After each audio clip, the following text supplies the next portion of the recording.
ఓం సదాశివసమారంభాం వ్యాసశంకరమధ్యమాం అస్మదాచార్యపర్యంతాం వందే గురుపరంపరాం.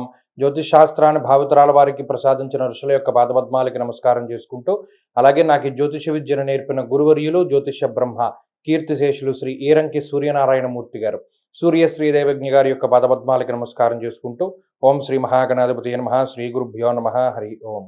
వీక్షకులందరికీ నమస్కారం. మీనరాశి వారికి ఈ వారం చాలా అనుకూలమైనటువంటి వారము. గత వారంతో పోల్చుకుంటే చెప్పుకోదగ్గ గ్రహస్థితి మార్పు ఏమీ కూడా మీనరాశి వారికి కనబడడం లేదు. పంచమ స్థానంలో 3 గ్రహాలు యోగిస్తూ ఉన్నాయి. అలాగే ఈ రాశి వారికి చంద్రబలం ఈ వారంలో ప్రధానంగా ఉన్నది. దానితో పాటుగా తృతీయమందు కుజుడు కూడా యోగిస్తూ ఉన్నారు. చాలా ముఖ్యమైనటువంటి కాలము. దీన్ని వదిలిపెట్టకూడదు. దీన్ని ఎలాగైనా సద్వినియోగం చేసుకోవడానికి ఎక్కువగా ప్రయత్నం చేయాలి. ఎందుకంటే తృతీయమందు కుజుడు, పంచమంలో గురుడు, ఇది చాలా రేర్ కాంబినేషన్.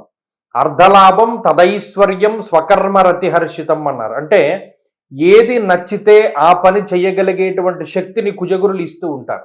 పలానా ఉద్యోగం నచ్చింది, ఆ ఉద్యోగాన్ని సంపాదించగలిగేటువంటి స్థితి. పలానా వ్యాపారం చేయాలి, అది పెట్టగలిగేటువంటి స్థితి.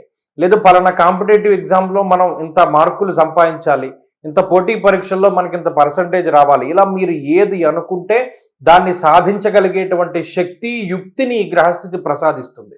మీకు ప్రతికూలంగా ఉన్నవాడు ఎవడో కూడా మీ ఎదురుగుండా నిలబడలేరు, అలాగే మీతో యుద్ధం చేయలేరు, మీకు పోటీగా ఉండలేకపోతారు. వాళ్ళు మీ శక్తి సామర్థ్యాలు చాలా పెరుగుతూ ఉంటాయి. మిమ్మల్ని ఎనాలిసిస్ చేసి అసెస్మెంట్ చేసేటువంటి వాళ్ళు పలానా వాళ్ళకి ఇవి ప్లస్లు మైనస్లు అని అనుకుంటే అది వాళ్ళ పొరపాటు. ఎందుకంటే ఇవి మారిపోతూ ఉంటాయి. ఏది మీ బలహీనతో అదే మీ బలంగా మారుతూ ఉంటుంది. అలాగే ఏది మీ బలమో అది మరింత బలంగా ముందుకు సాగుతూ ఉంటుంది. మీనరాశి వారి యొక్క మూవ్స్ చాలా సంక్లిష్టంగా ఉంటాయి. అందుకని వీరితో ఎవరు పెట్టుకోకూడదు. ముఖ్యంగా మీకుండేటువంటి ప్రణాళికలు, మీకుండేటువంటి తెలివితేటలు ఇవి మీరు చేస్తూ ఉన్నటువంటివి కాదు.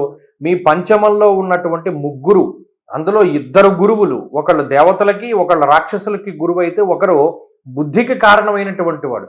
అటువంటి 3 మీ బుద్ధి స్థానంలో ఉన్నప్పుడు బుర్రలో పాదరసం పోసినట్టు పరిగెడుతూ ఉంటాయి ఆలోచనలు. అంత స్పీడ్గా వెళ్ళిపోతూ ఉంటుంది బుర్ర, అంత ఫాస్ట్గా, అంత యాక్యురేట్గా మీరు ఆలోచన చేస్తూ ఉండడాన్ని కూడా ఈ వారంలో గమనించవచ్చు. కాబట్టి అన్ని విధాలుగా కూడా ఈ వారం బాగున్నది.